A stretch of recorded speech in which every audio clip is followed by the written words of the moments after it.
Welcome back, everybody, to the Bat Flip Podcast, episode number 7. We got a jam-packed show today. We're going to go down kind of on the standings, but more talk about the playoff races. As of today, we have exactly 1 week until the playoffs seeding is set. So by the time we talk to you guys next week, the seedings for the playoffs will be completely set, and we will have a full playoff breakdown next week. We got Ron Gardenhire's retirement. We got some Justin Verlander injury news. A franchise was sold this week, still pending approval, and our players of the week. But how are you doing, Matt? I'm pretty good. How are you doing? I've been dealing with some hurricane stuff around here. I was supposed to go down to the coast for having a house rented for a month while being back and forth from here and the coast, and it got devastated by the hurricane. So that was a little rough. But how's it going your way? It's going good over here. We're starting to finally clear up a little bit from the fires. The air quality is starting to get a little bit better. You're able to actually see where you're going now, and breathe a little bit without your chest hurting. So, it's finally starting to clear up, which is I can't be thankful enough for that. Yeah, I bet. We've been dealing with hurricanes. We haven't dealt with Uh, fires here. I don't know which one I would rather deal with. I don't It know. I mean, there's pick your poison there. They're both terrible. the hurricanes you can just stay inside and not have to deal with it, but the fires, the smoke and stuff gets Mm, inside, so I bet that's rough. But a little bit, but anyways, um, what has your opinion been about this last week in baseball? man, it's been a good week. I've had a little bit of distraction from baseball this past week, so but I've watched some games and I know that I've definitely watched my Braves a lot. They've been a little up and down, but it's been a fun week. The NL playoff race is crazy, and it's going to be even crazier this week. So I can't wait to get into that. But it's been a fun week. Yeah, it really has been. I've kind of sat down more and just enjoyed more games. Just because this shortened season, like kind of been put into perspective a little bit more. Like we were lucky to get baseball, and even though we've said it's a short 60 game season, it's actually felt a lot longer than just 60 games. So I'm very thankful for that because I was very afraid that these 60 games are just going to breeze right past us and it was going to be over before it ever started in our minds.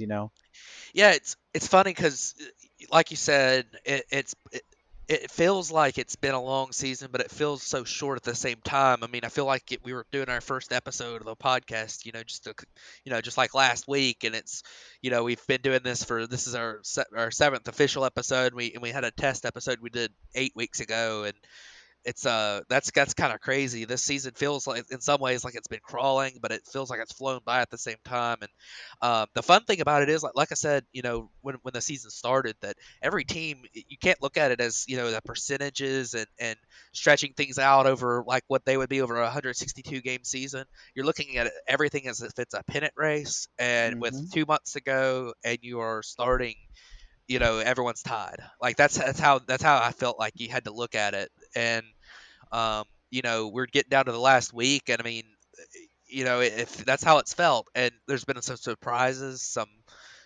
great stories, and there's been some teams that you would just have totally expected. I think if you look at the top three in the NL, I think they were the teams that were totally expected to be the top three in the NL, except maybe the Cubs. But the Cubs have been good for several years in a row now, and I don't think they're a surprise to be up there. But then you look at the next several teams, and I don't think anybody would have ever even imagined the Marlins would be in the fifth best team in the NL right now. So um, No.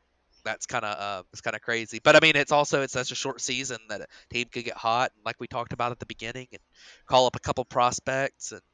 Um, it's been fun, but I'm excited to get into this last week. It's going to be a crazy one for sure. Yeah, it definitely is, especially in the National League, which we can jump in pretty much. The American League playoff picture is it's pretty much set as far as teams go.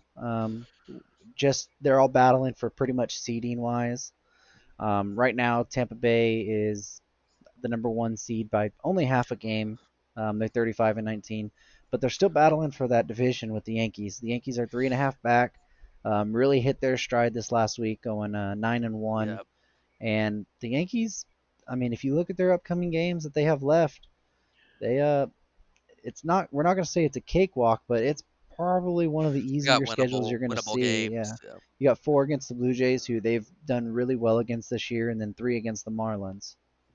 Yeah, so the Yankees, I could see them definitely going like 4-3 against that schedule.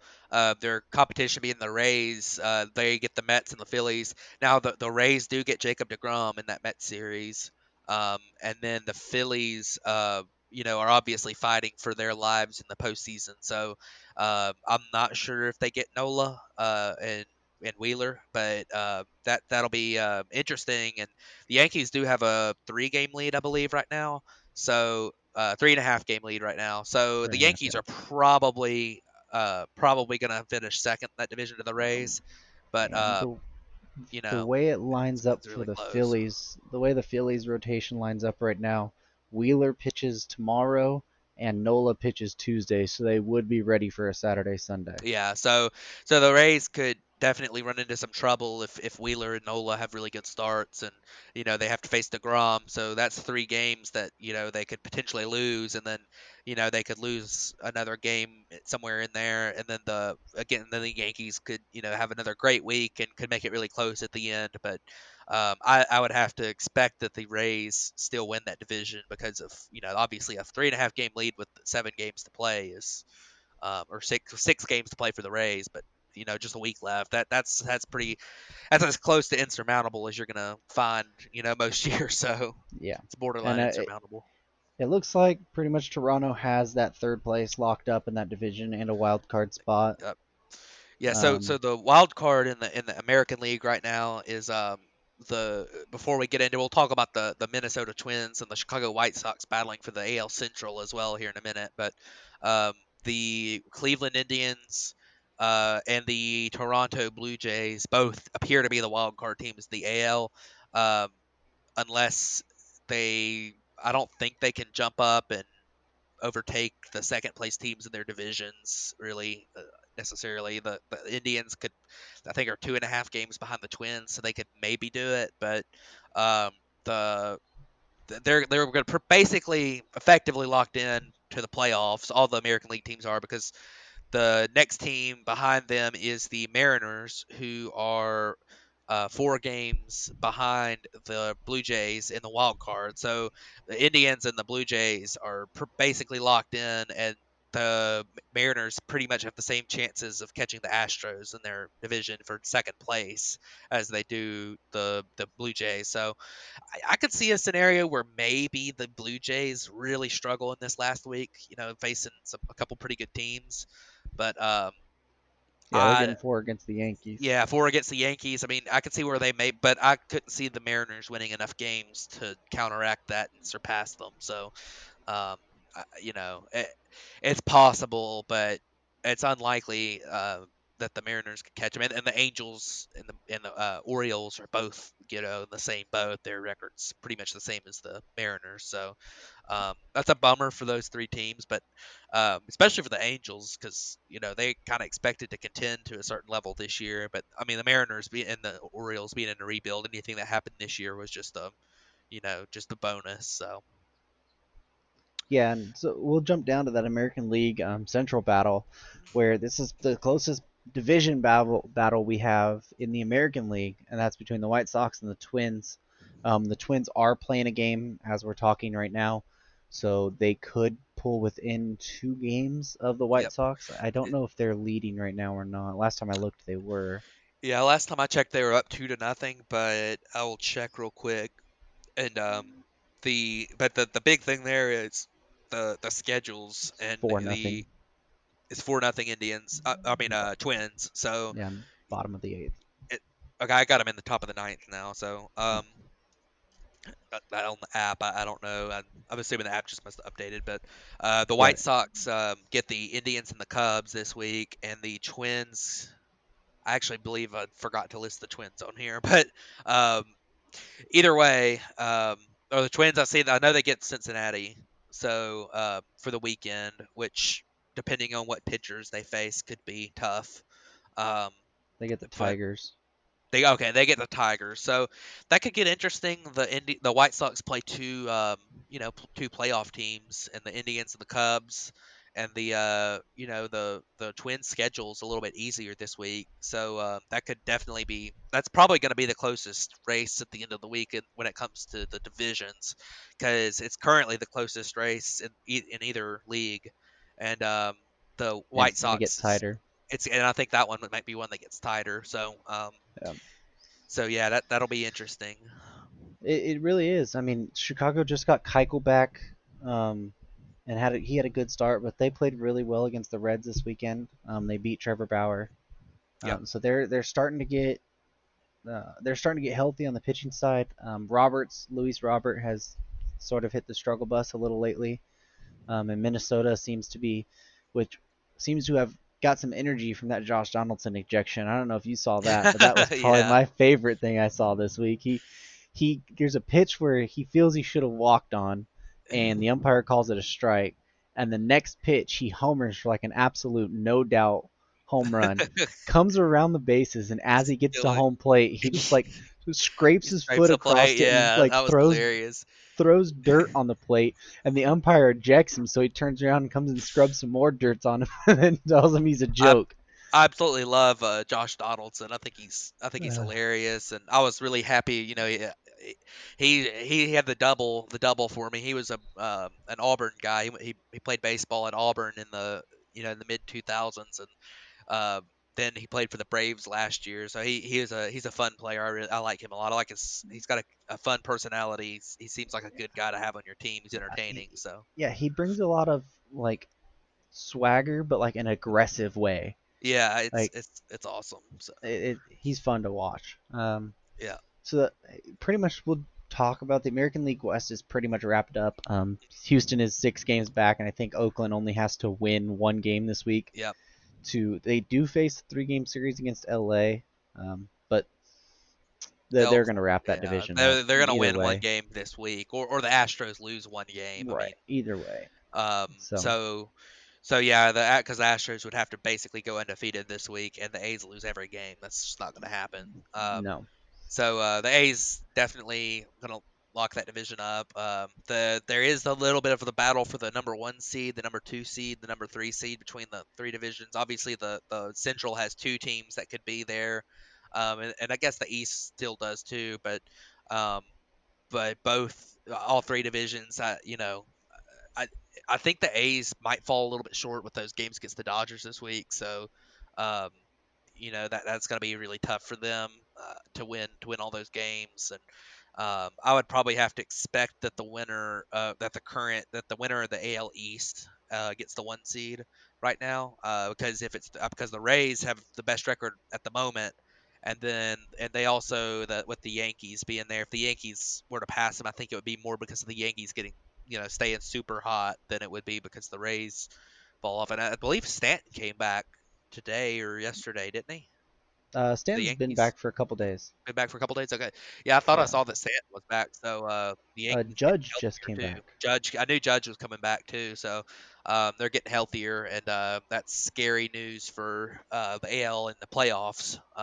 That if the Yankees get healthy, now the Yankees pitching staff, Garrett Cole's been pitching a little bit better, but the pitching staff injuries are still, a pretty big deal.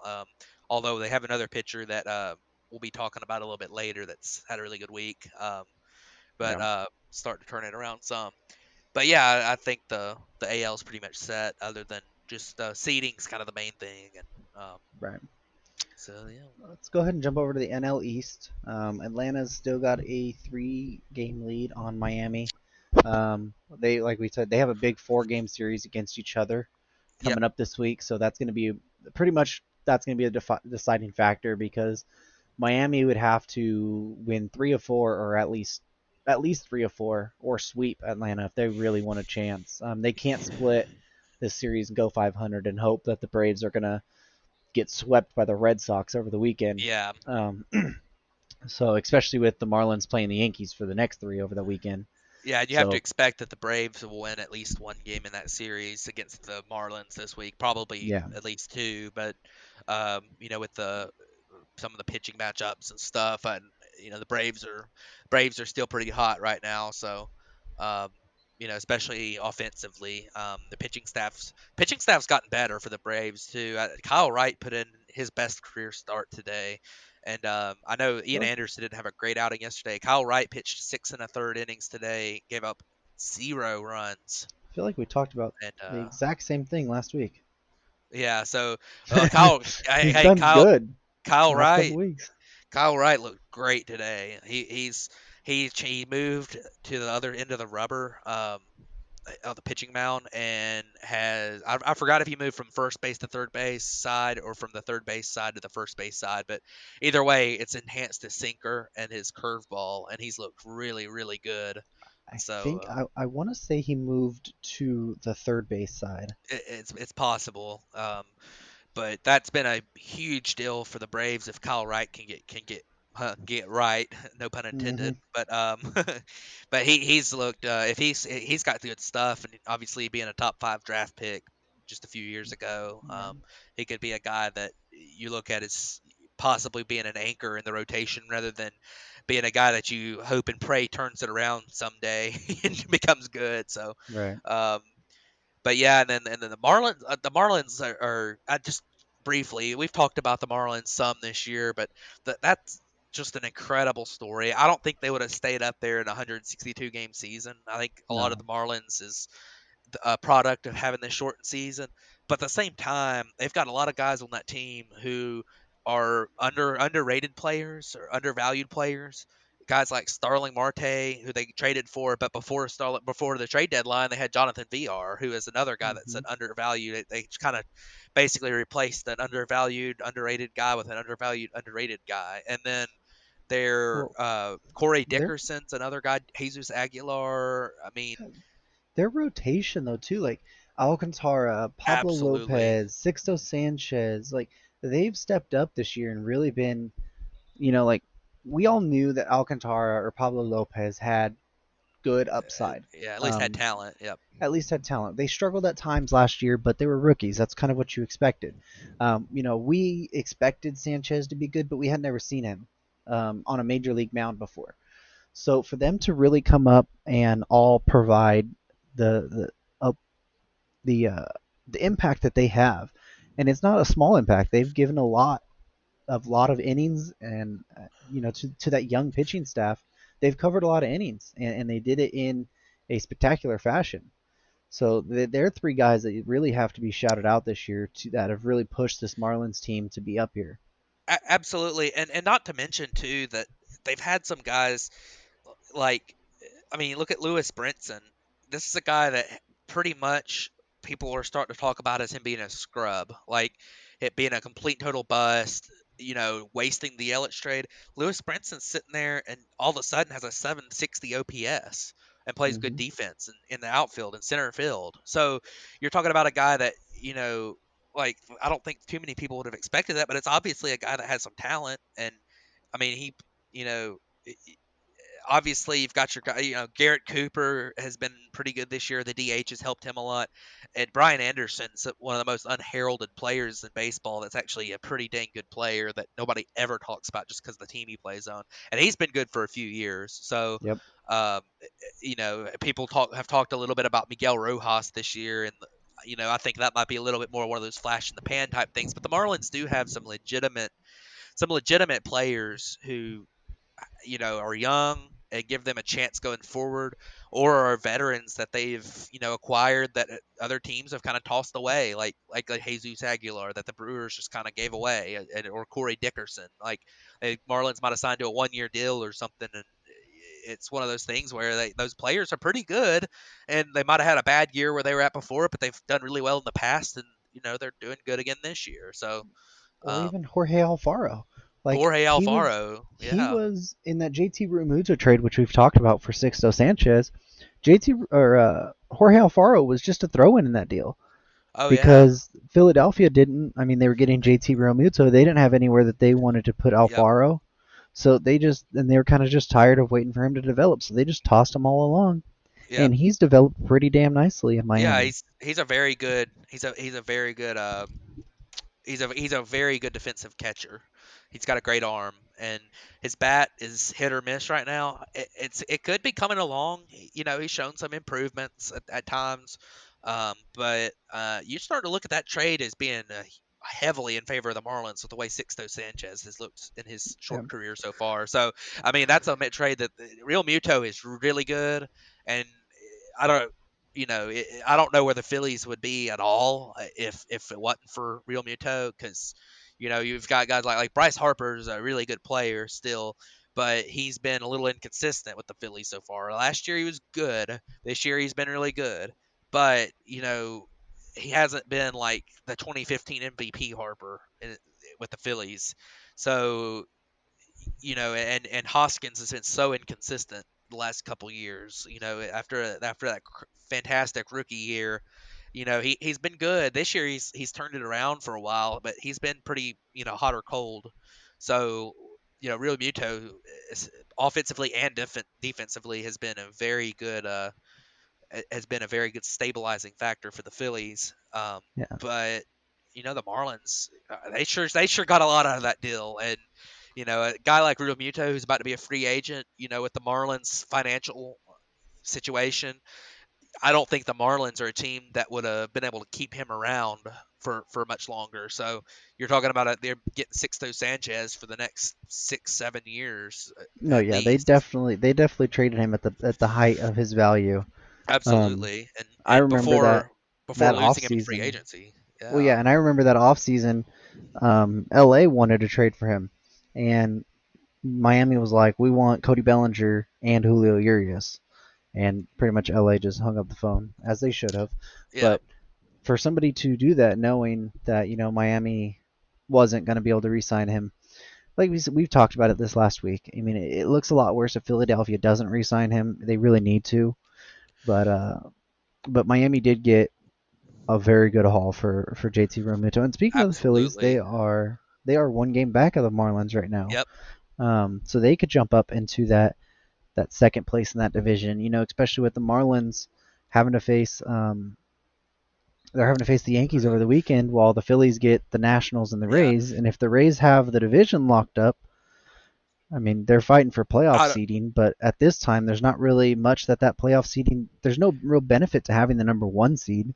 yeah, Um, out of all the playoff teams in the NL right now, or the potential playoff teams, the Marlins have by far the most difficult schedule, playing 4 games in Atlanta and 3 games against the Yankees. That's a very difficult schedule for them. yeah. So Um, Pretty much the rest of that division doesn't have any shot. They've all. I mean, the Mets have a very long shot but everything would have to go right. the They would have to yeah, pretty much just win out and then have everybody else lose out. They have to jump over like 4 different teams to get into the playoffs. It's just there's there's real no avenue that the Mets make the playoffs, and if they do, then you guys can all come yeah, back and call me and a liar. yeah, the Mets. Looking at fan graphs right now, the Mets have a 7% chance to make the postseason, which Yeah, and pretty much all that's related to the Marlins' remaining schedule, because the Mets are only 2.5 games behind, or 3 games behind the Phillies, so that's somewhat make upable in a week. But even though that would be very difficult to make up in a week, the only chance that they have to catch the Marlins would be for the Marlins to lose a lot of games this week, which is entirely possible that the Marlins lose a lot of games this week with their schedule. They will have to salvage at least a couple games against Atlanta and one against the Yankees for them to make the playoffs. And that's going to be difficult for them because, I mean, they're playing a Mets team, I mean, a Yankees team that is absolutely on fire right now, and a Braves team that, you know, it's a lot of pieces that are really playing well right now and is fighting for the division victory. So, um, you know, personally, I would like to see the Marlins make the postseason because I think it's a good story, and I like some of their young players they have. I like a lot of their guys, other than Jose Urena, who likes to throw at hitters. But I, I'm really, and the Marlins do have an 86% playoff odds according to Fangraphs, which so I would expect them to still make it because even if the Marlins do lose several, 4 or 5 games this week, they would have to have somebody else. they didn't. The Phillies or the Mets or somebody would have to win a lot as well. So, um, but we'll see. It'll be interesting. The Phillies, speaking of that, they have the Nats for 4 and the Rays for 3. So the Phillies have a fairly tough week. The Nats aren't very good, but some of that depends on pitching matchups for them, which um, I'm not sure if they get Scherzer and well, I think Scherzer might have pitched today actually. Um, Let me look. I'll look it up real yeah, quick. Scherzer lost to the Marlins today, so the Phillies will miss Scherzer in that series. Um, and that probably means they'll get uh, You got Corbin, Annabelle, um, Anibal, Austin Voth, Eric Fede, and then Corbin. that's all for that series. So No, because they um, face him for 4, so they'd get no, Corbin they don't. too. I was wrong about facing them for 4. They face them for 3. Oh, The do they? Nationals play the Mets over the week for 4 over the weekend. Um, I got the amount of games backwards, Okay. unless they play a doubleheader, which I don't think they had. Um, So yeah, I mean they Anyways, miss that. Those pitching matchups are heavily in the Phillies' favor. So, but the Rays are going to be tough to beat this weekend with possibly with the division on the line. Um, so that'll be interesting to see. And the Mets are still kind of there if the Phillies struggle in the first couple games this week, and um, the Mets could theoretically maybe get very there, unlikely. but it's very unlikely. Like I say, I mean a 7% playoff odds for the Mets right now, so um, Yeah. We'll jump. it's gonna be To tough. talk about the Mets, we have to really jump down to the NL Central, where the Cubs pretty much have the division. I mean, they're Yep. 4 games up, but the rest of this division is, it, it I It, don't even have words. it's It's it's a it's insane. three. So right now in this division, and I don't the all the odds and stuff are crazy. It's a two. The Cardinals currently have the second spot in the division by 1 game over the Brewers and the Reds, who are tied. The Reds have a one a they played 2 more games than the Brewers. The Brewers have played 52 games. The Reds have played 54 games. So the schedules this week, they all play each other too, which makes it even crazier, except for the Cardinals. Wait, no, they do it. So the Cardinals get the Royals for 3 and the Brewers for 5 with 2 doubleheaders. Hmm. Um, the Brewers get the Reds for 3 and the Cardinals for 5. So they play all their games against the other 2 teams in this race. Cincinnati gets the Brewers for 3 and the Twins for 3. So they get a really tough opponent outside of the Cardinals that's also fighting for a division title. So Yeah. this is going to be crazy. The Brewers, it If all depends on there's if they're hot or not. I mean, if yeah the Brewers get hot, then they could easily take control there because they get um, 5 games against the team they're chasing in the division, if they and they can get just if they can yeah, just pitch Corbin Burns for every single game, yeah, for real, we talked about his our player of the week last week, and he's had another phenomenal week. for real, Um, if there's a team that I personally don't want LA to face, it's the Reds. yeah. That Reds rotation is so scary, that I don't even want to have to deal with that Even without because Sonny Gray, I mean, even without Sonny Gray, I mean you still pitch Luis Castillo, Bauer, Luis Bauer, Castillo. Tyler Uh, Molly's had a pretty good year. I feel like they have another one too. Who's the other one?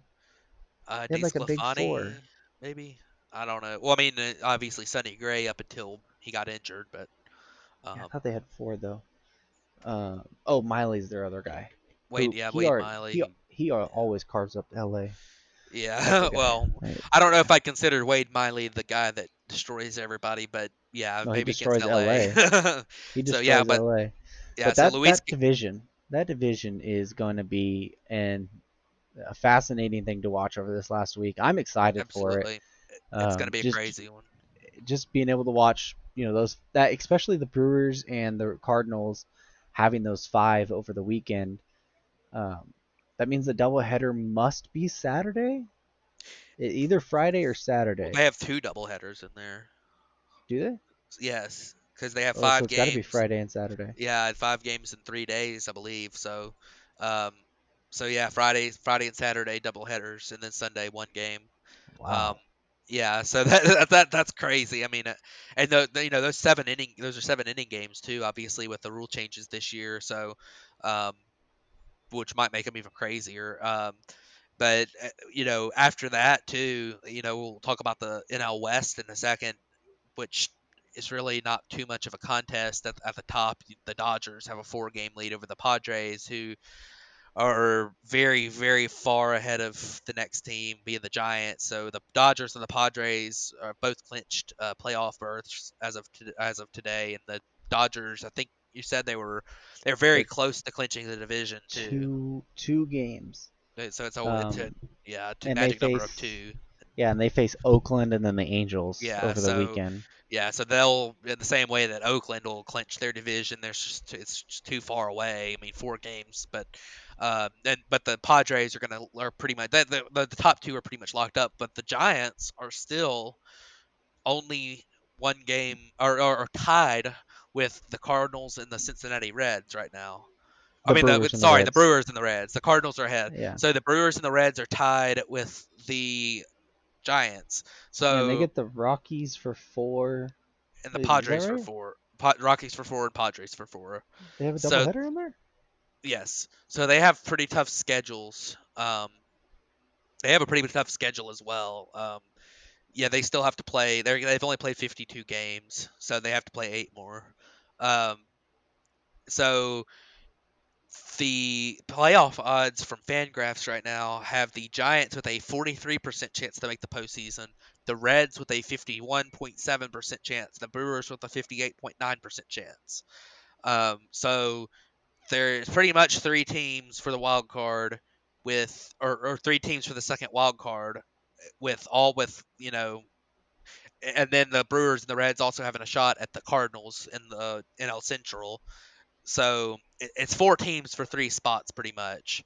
Um, 2 of those spots being for the Central teams, then the Giants with that opportunity to be in the wild card. So um, that's gonna be pretty crazy. I think I don't it's quite see in San Francisco being able to pull that one out, but I if don't they think they do, will. But well, the thing is that with the Reds and the Brewers and the Cardinals all playing so many games against each other, uh, the Dodgers if they're somehow split with the Padres who have already locked up their spot in the postseason and maybe resting players and and then they play the Rockies who are pretty much 3 games back of the wild card, so they're pretty much out of it with all those teams being ahead of them. I mean, you could definitely see that the Giants could have a pretty good record this week just because of teams resting or playing a team that's kind of out of it. So, um, although I do think that straight up, I don't think the Giants are better than the Brewers or the Reds. That still could be something.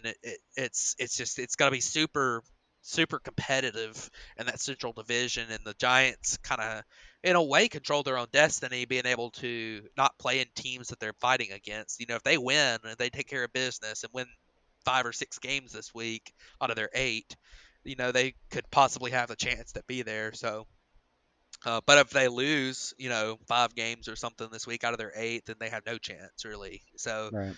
um, you know, say and the Giants are another team, kind of like not quite as much as so as the Marlins, but kind of like the Marlins it's just very surprising to see them up there. So Yeah, they wouldn't have held up in a full I 162 game season. I agree 100% with you. So yeah, but Well, it's a crazy finish there and in the NL, and I won't even yeah. begin to make a prediction on who will be there. I mean, it's No, I can't even uh either. It's just like gonna have to be something that you guys have to tune in next week for and hear oh yeah. our reactions to the entire week of what happened. Yeah, it's Um, gonna be a crazy one. it's gonna be insane on those runs or those matchups to watch.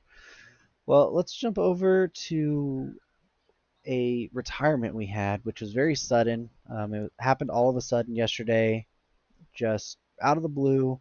Ron Gardenhire, who is a manager for the Detroit Tigers, but is more known as the manager of the Minnesota Twins. He managed them for 13 years. He's done Detroit for the last 3. In Minnesota, where he's very much known for, he had a over 500 record, 507. Um, 1,068 wins to 1,039 losses. I think we said 6 postseason trips is what he Yes, did. six postseason appearances. That's where I'd known him for. He a lot of talent with the Justin Morneau, Joe Mauer, Joe Nathan, Johan Santana. Oh yeah, He was the Francisco manager of Liriano for a year. Liriano. Yeah, I mean he was a Torrey Hunter. Mhm. He was the manager for them. Never really with him always being in the AL Central. He never faced the Dodgers much, so I never got to see him manage a lot of games. But he was always somebody that was always, whenever you watched his interviews, it was real genuine. Um, always down to earth. Always took the time to make sure that everybody got to answer all their questions. And just seeing the outpouring of support from the reporters and people, former players that played with him or former coaches that coached on his staffs. Um, he was always very well respected. He had to do this at the age of 62 because of some health issues that his doctor pretty much said, especially with this pandemic going on. There's just a lot more stress that his body couldn't take anymore, so Yeah, he had to retire immediately. He couldn't even finish out the week, this next week, to finish the season. But he's gonna be looked back on for these years. He was part of Minnesota's rebuild for the first 4 seasons, or the last four. or Yeah. the first four of their rebuild. Or right. It was his last 4 years there were part of Yeah, that rebuild, but and you're then 3 of the years with the Tigers. I mean, you in look within back, he had a rebuild. 47 and 114 record last year, where they're you know fully on a rebuild. They only played 161 games last year. They didn't even get to do the full season, but Yeah. he's his record's not going to show the type of manager that he really was.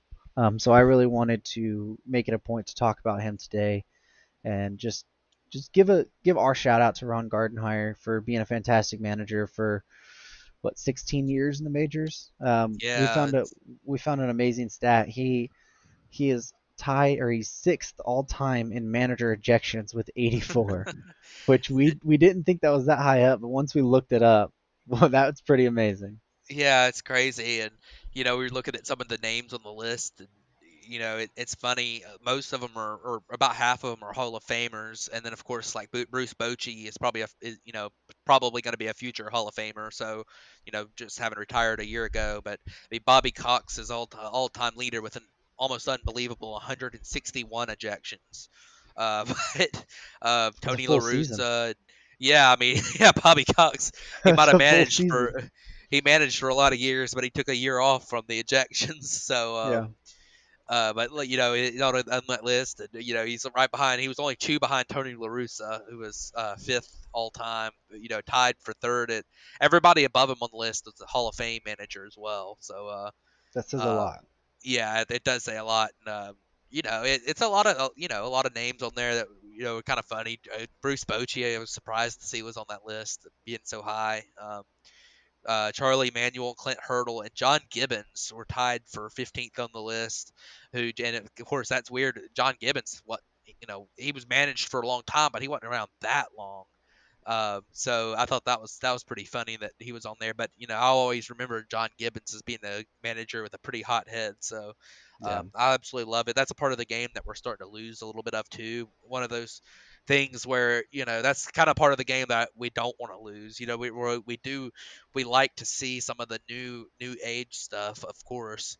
But the manager ejections were always something that was really fun, where the manager come out and argue and have all the moments like, the famous Lou Piniella kicking dirt on the umpire, or Lloyd McClendon stealing the bases and running off the yeah. field with them, or the Which Braves minor league manager that was throwing the Rawson bag as a hand grenade and all this Yeah. stuff. I mean, So fun fact, because you mentioned Lloyd McClendon, he's actually the one that is taking over for Ron Gardenhire oh as really? I didn't manager see of the that. Detroit Tigers. Yeah.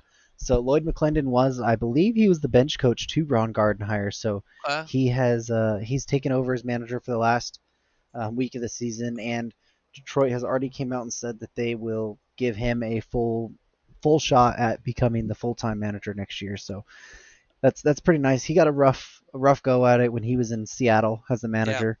it's So so hard to manage a team that is rebuilding. is rebuilding because no matter what you do, it's more so in baseball than any other sport. No matter what you do, your record's going to be abysmal. It's one of those things where, like, Hmm.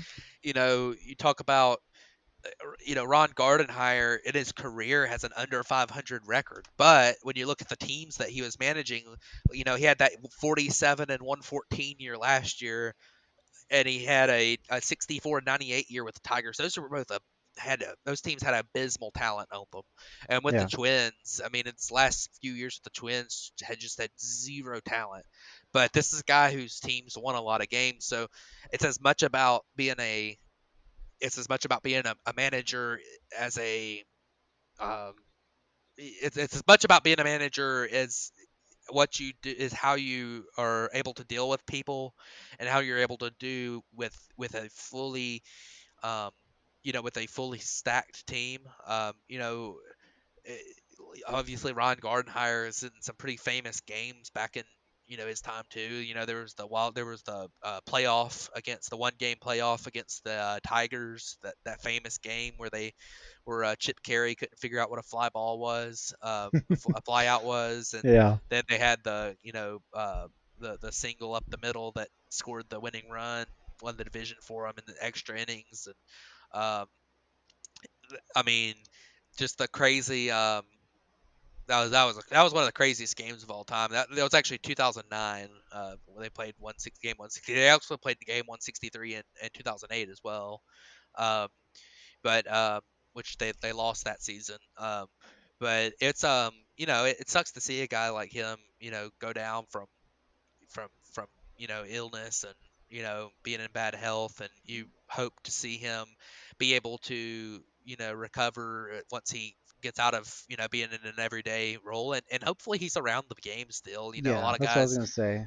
A lot of guys will end up being advisors or something after they retire, so it's a little bit alarming that he, retired effective immediately instead of waiting till the end of the year. I'm sure that came as a surprise to some people, in his organization and maybe on his team and stuff. But you never mess with health issues. So if No. if it's a severe health issue like it sounds like, then that sucks to hear. And we wish him nothing but the best.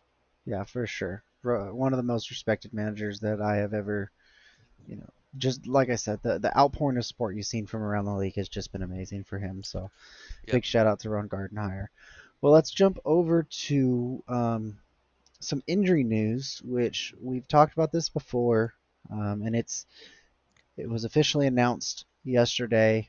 Justin Verlander is announced on his own Instagram page that he will have to undergo Tommy John surgery, Yep. and Tommy John surgery is a very big deal for anybody, let Yep. alone a guy who is almost 38 years old. Yep.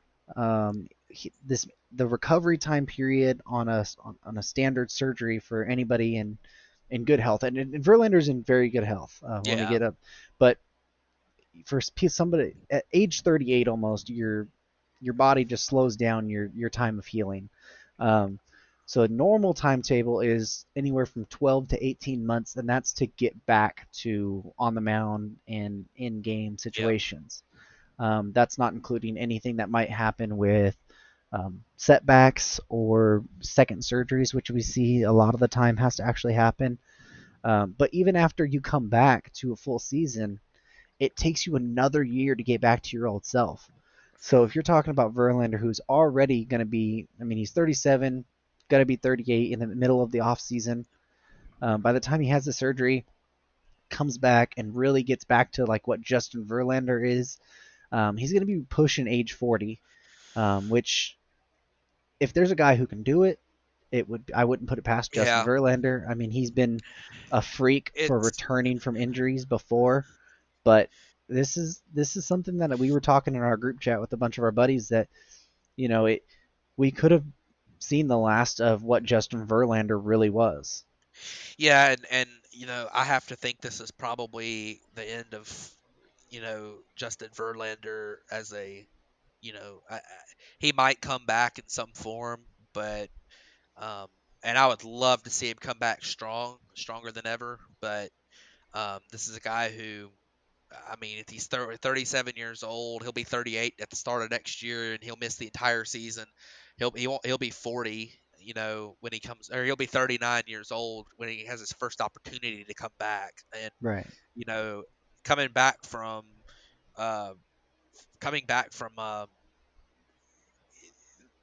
coming back from Tommy John surgery is never easy for anybody too. I mean, it takes some time. Rehab starts, and you Hmm. know, there's no guarantees he'd be ready for in a 2021 season or 2022 season. Um, as a starter, and it's a bummer because this very well might be the end of a Hall of Fame career. Justin Verlander, and I was just looking at some of his career accolades. He's a 8-time All Star, Hmm. a World Series champion from 2017 with the Astros. All joking aside about the issue with the Astros in that season. Justin Verlander was a very MVP. good pitcher on that team. He won the 2011 MVP, a two-time Yeah. Cy Young winner with two different teams. Obviously, when he won the MVP with the Tigers, he was the Cy Young winner too. And then last year, he's the defending Cy Young winner. He won the pitching triple crown in 2011. He's also a Rookie of the Year from 2006. Hmm. He is the 2017 ALCS MVP. He is a part of he's pitched three no hitters, and he's a part of the 3,000 strikeout club. He has a 3,013 strikeouts, which I'm glad he got to 3,000 strikeouts before this happened because he was very close on there. A Yeah, and career another thing, 333 ERA. he's almost pitched 3,000 innings.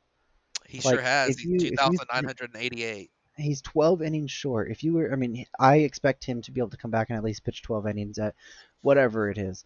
I But hope so. to pitch that many innings, like in 16 seasons, that Yep. is a toll on your arm.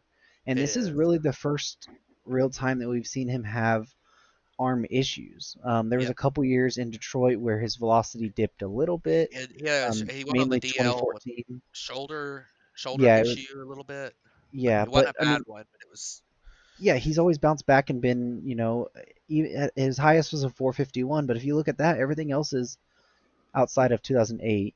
Everything else is mid three ERAs. oh Um, yeah, I mean, and ERA is not or the greatest or stat, but twos, it's still.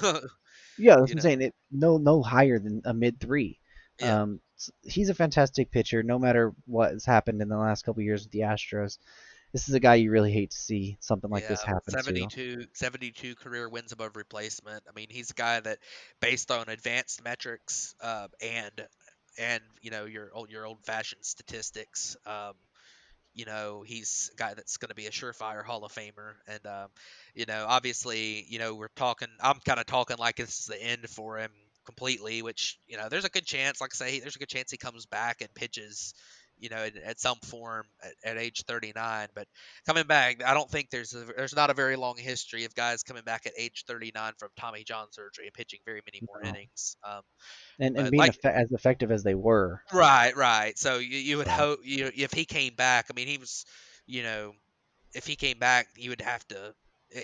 It would be very surprising to me to see him come back and throw anywhere near what he has thrown for the last several years. Because, um, yeah, but I mean, this guy, like you said, durable. I mean, 2011 when he won that Triple Crown, 251 innings pitched. In this day and age, that's rare. I mean, you don't see that very often. You see it from a never. couple of the elite guys, but you Yeah, don't see it very often. I mean, last year, 223 innings. 2016 with his last full season with the Tigers, 227 innings pitched. This is a guy that is just, it sucks to see he's him a go first down. ballot Hall of Famer. Oh yeah, First ballot Hall of absolutely, Famer, no absolutely. So, doubt. um, Um, but like I say, you hope to see him be able to come back in some form. Eventually. But Yeah. we'll see. So, Well, let's get uh, on to a little bit of a brighter um, sort of news. The New York Mets were actually agreed upon to be sold again to a guy named Steve Cohen. He is a hedge fund investor from Long Island. He was a part of the negotiations when the Dodgers were being sold. I want to say, was that 2011, 2012? Believe so. It was right around there.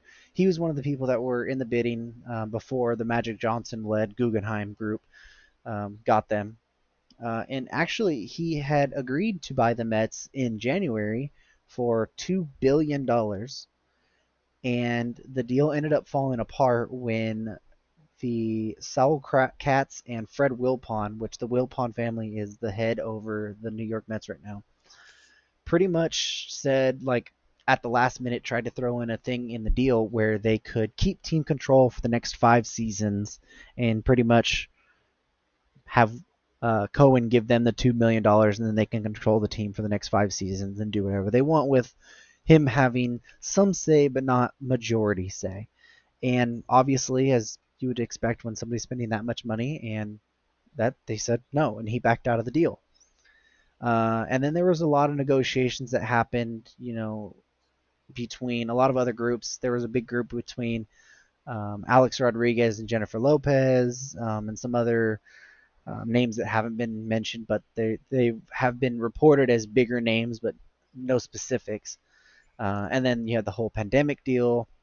So it was actually just agreed upon again Hmm. for 2.4 billion now, and that is a deal that would give Cohen 95% of the team, and the rest of the logistics of the deal has been requested to stay anonymous for now. But what it seems like is Katz and Wilpon, their partnership will still get 5% of the deal, but that Cohen should get full team control as soon as it's approved, and it has to get, I believe it's 23 out of the other 29 owners to agree to it. Um, it's been reported that a couple of managers or a couple of owners aren't in favor of this deal, but it's widely expected that the deal will go through. But this deal does not include SNY, which is the Mets broadcasting network. The Wilpon and Katz families were really hell bent on being able to keep that if they weren't being able to control the team for a while. Right. It's a lot along the deal of what Frank McCourt did when they were selling it to Guggenheim Group with the Dodgers. He sold the Dodgers, but he didn't sell the Dodgers parking lot. Like, as weird as it may say, he Yeah, wouldn't sell them the parking lot. He that's sold funny. the field, the stadium, all that, the team, but whatever happened on the parking lot with the money and everything, that would still go to him. It's not Yeah. that way anymore, but this is something really weird. With the second New York team, they're always going to play little brother to the Yankees, um, but the Wilpons have really ran that team into the ground. They are a poorly ran franchise. And a lot of people are hoping that Cohen, being the financial mogul that he is, will come in and really just kind of flip them upside down. And I don't know if it's really hard to It, rebuild in New York, but it's gonna have to yeah. start from the top down. It's really strange. When you have anytime you have an ownership change, and I'm not a huge expert on all this off the field stuff, like ownership changes and everything. I know that a lot of Mets fans have been really frustrated with the Wilpons for a long time. um I don't think that in the way of picking out, the GM. I thought that Brody Van Wagenen, uh, it was kind of weird, picking out an agent to be your GM. I mean, it was definitely outside the box, and sometimes if you're struggling, you have to do something outside the box to win. But I thought that was just a little bit weird. I think that I don't know how much different it'll be with Cohen. I don't know if he is wanting to buy this team because he's a baseball fan and he likes baseball and wants to win, or if it's more as an investment opportunity. Because that's a big difference. A lot of times a team like the Braves ownership is Liberty Media, who is more of an investment deal. They wanted the Braves to make themselves money and to grow their worth. But you've got some places where like in Washington D.C. with the Nationals, where the ownership is more of doing it because they like they like baseball, or maybe the best example in general in sports is probably Jerry Jones with the Cowboys. Is he's just a football fan who likes football and wants to run a team and wants to win. So it's hard to say which side of things. There's pros and cons to each side, and I don't know if this really will change the amount of payroll that the Mets have, but it might change some of the way that and there might be some changes in the organization, stuff like I would be I would be very cautious if I was Brody Van Wagenen right now with a change in ownership, because he has For not done a spectacular job with them, No. and And you know it. Cohen has been a guy who's tried to invest in teams before. Like I said, Yeah, he was the guy who was bidding right along with Guggenheim Group. He was, I mean, if it wasn't them, it was going to be Cohen. Um, and so for them, I mean, he's from Long Island, so sort of the New York area. To get the Mets, obviously you're never going to get the Yankees, but to get the Mets around there, from what he has said from the when we thought the deal went through the first time. I mean, it took a couple weeks for that deal to fall apart. So obviously he had made some comments. Obviously couldn't make anything about it official, but he always talked about wanting to wanting to be successful in this and wanting to be a guy that would right. turn this team around and he I think he's just fed up with the Mets always playing little brother. I mean, like we said, they're going to because it's the Yankees, but if you can be successful and not losing or not making the playoffs or doing that, he seems very motivated to turn this team around. So I if I was anybody in that organization, I would Yeah. be treading very lightly if this deal goes through, especially Brody Van Wagenen.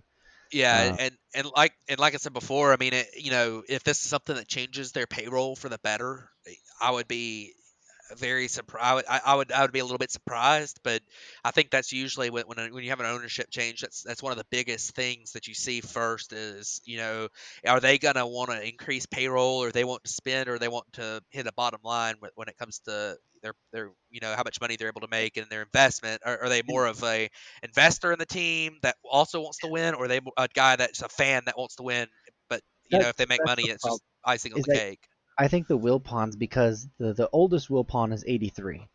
And Right. he's the one that really when he first bought into the team at 5% stake in 1980. He's bought Mhm. the rest of it up from then. But the kids don't want to be a part of this.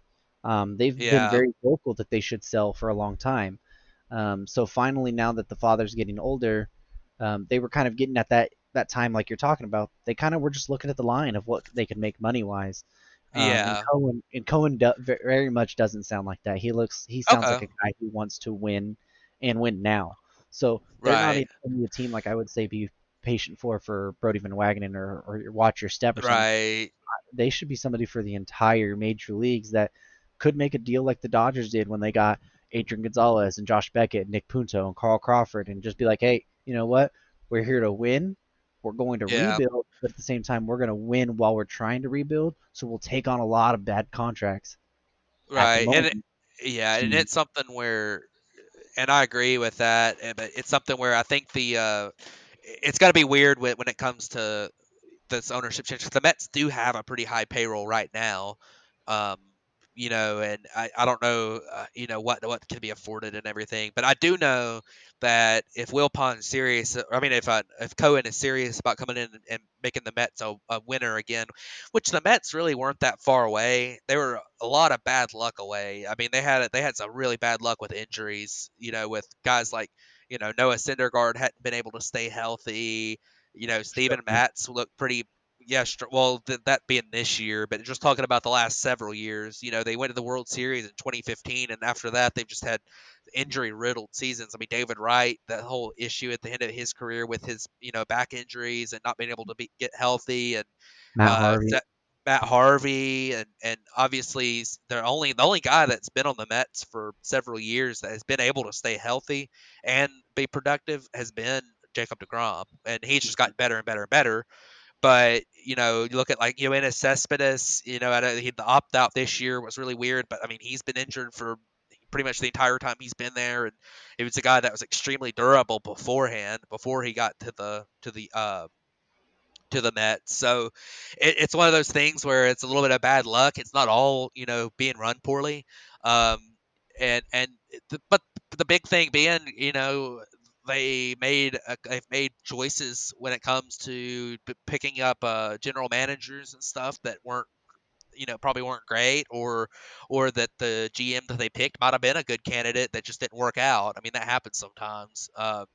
But we'll see what happens with the new ownership, and I don't think it changes things. When it comes to like next year, they might boost their payroll just a little bit, but or take their payroll down just a little bit. I mean, I think when you look at the ownership change in Miami, from going from Loria to going to Derek Jeter's group. Um, the payroll, even though I think that Derek Jeter group was a team that a group that wanted to win, like, and win now and win as quick as they can. I don't think that's a group that's just looking to make extra money. That I don't They think they they look at it, but that they group didn't was have enough. not a group. That group was not a group that wanted to come in and win now. They've Well, that, said that it from win now they is the said wrong.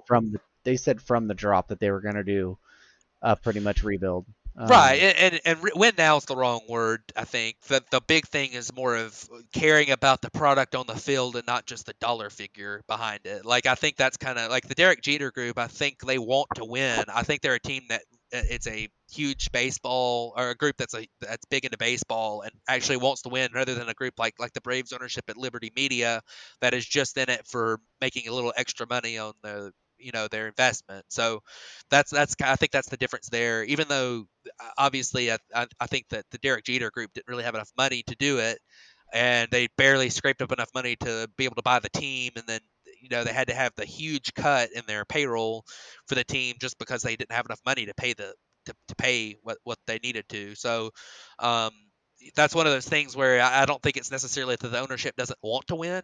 Obviously they had to rebuild because they just couldn't afford to pay the contracts that were on the books. So I don't know how Cohen will come in, and I mean he's paying a lot of money to buy the team. I mean $2 billion is $2.4 billion. It's a lot of money. So we'll see where it brings them. Obviously the Mets are a big time franchise, has great TV deal with their network. They have they bring in a lot of money, and have a lot of a good fan base and everything. So that's important. That's very important. Um, so we'll see. Hopefully the Mets uh, will be able to.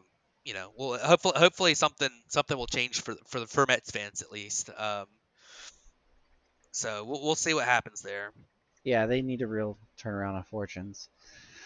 Uh, that MLB is better when the Mets and the Yankees are good, and these big market teams are better. Their Yeah, MLB really thrives on that. So brings in a lot more attention and yeah. everything. So, well, we've already rambled on for way too long, so that's gonna wrap up our episode today. Thank you guys for all tuning in. Be sure to check back next week for a full playoff breakdown and kind of preview, and we will get you guys all up to date on that. You got anything? Any last finishing up you want to do? Yeah, I just wanted to just very quickly mention, who my players of the week were gonna be. We're not gonna be able to go into them really, but I was gonna pick uh, the Kyle Hendricks is my pitcher. He's had a really good week, and he's a super consistent guy who's been around a while, but he's had a great week. And then my hitter of the week was gonna be uh, it was going to be Cole Calhoun for the Diamondbacks, 6 homers this week, and he's a guy that hit 435 this week, had a great week. But we're very, very, very briefly because we're running over. But Yeah, I was gonna have Chris Taylor from the Dodgers. He's been it's been outstanding this mashing. week. Yep. He's been this whole month really hitting like 330 with like 20, almost 30 RBIs. J.A. Happ had a good start against the Red Sox. 8 shutout innings, struck out 9. Just fantastic week for a guy who's really struggled the last couple years. So, but like I said, we've rambled on for Yep. way too long already. So that will wrap it up, and we will see you guys next week. Yep. Thanks for tuning in, everybody, and you'll have a great week.